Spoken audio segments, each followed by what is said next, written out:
Hi, Bashar. And to you, good day. It's a privilege and a pleasure to be here with you. It is an honor for us to communicate with all of you as well. Good, thank you. Speak up and be bold so that all may hear what you have to share. I shall speak up then. Thank you. By our thoughts, our choices, and our imaginings, as you said, we create our reality. Through your beliefs and definitions, you create your reality. Your beliefs and definitions determine what kind of feelings and thoughts and behaviors you exhibit. Right. That then reinforce the reality you have created with your belief. But belief is the blueprint. It's the first step. The definition is the key, not just the thought. I know that some people on your planet interchange those concepts and say thoughts create your reality. What they really mean is the basic fundamental belief creates the reality. What you believe is true is what you experience. Then your thoughts will go hand in hand to reinforce them. Good, yes, excellent. And so it's a very individual process, is it not? Yes, but there are collective components to it that you have all agreed to abide by in general. Which are prior agreements as to the structure of the earth and life, Yeah. and so on, yes. Yeah. Okay, good, yes.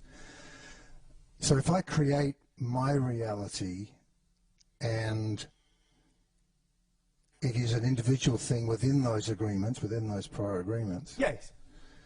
I'm confused about the way in which sometimes you talk about the world that is, as if there's a world out there that we are all sharing, Yes. and all seem to be within this same world. Well, in a sense, we understand that sometimes the limitation of the translation of our thoughts into the human language may leave something to be desired and cause some confusion with regard to the definition of terminology.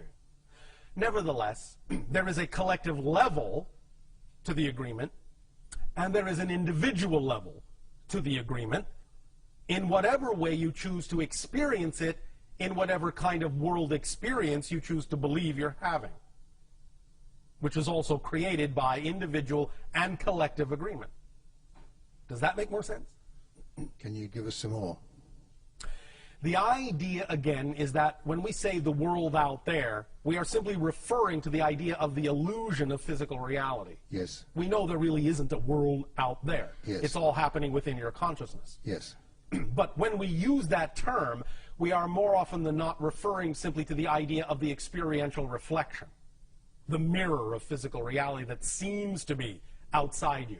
Okay. We simply don't always take the time to explain it in every single detail, assuming that you basically understand the analogy we are making without having to explain every aspect of it. But sometimes it requires a deeper explanation, depending upon the conversation. But fundamentally, we understand that it all takes place within consciousness, that there really is no outside. There really is no out there.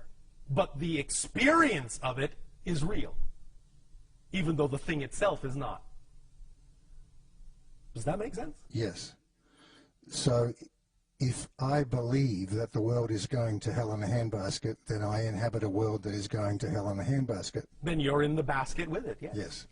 And if I believe that the world is not going to hell in a handbasket, I live in a world that is thriving and prosperous. Yes. Yes. Now, you have for many thousands of years, in your terms of counting time, in that experience, linearly speaking, agreed to have coexisting varieties of belief systems. Now that you are waking up, more and more, every day, bit by bit, you will start by selective vibrational resonance choices, slowly start to see, bit by bit, only the worlds that are more representative, only experience the realities that are more representative with the vibration of your overall natural choosing, rather than experiencing so many vibrations that are not representative of it. But for a while, and for a long time, in your terms of time, you have been willing to experience many vibrational reality ideas that are not necessarily aligned with your preference. And that will continue for a little while, until such time as you all really hone in on the frequencies of your preference and really start shifting yourselves to realities that are more and more representative and reflective of the vibration of your preference and less representative and reflective of vibrations that are not. Make sense? Yes. And? When you use the term, you are waking up, Yes. it sounds like you're talking to all of us collectively here. Well, generally speaking, because if that were not the case, we probably wouldn't be having this conversation. Okay. But there's a version of me that probably didn't even make this meeting tonight, right? Correct. In some reality, you are not here. Exactly. And so there's... But that's not really you, in that sense. That's him. I understand. I understand. Good, thank you. Thank you. One last thing. Yes. One last thing. Yes. If I create my reality, Yes. then I am creating you. Yes, Correct? you are creating your version of me in order to experience me in your reality by collective agreement. Yes. I am not actually in your reality. Your version of me is. Yes. Just as I am creating my version of you. Yes. So in essence, we are both talking to ourselves. Yes. Good. Yes. Thank you. Thank you.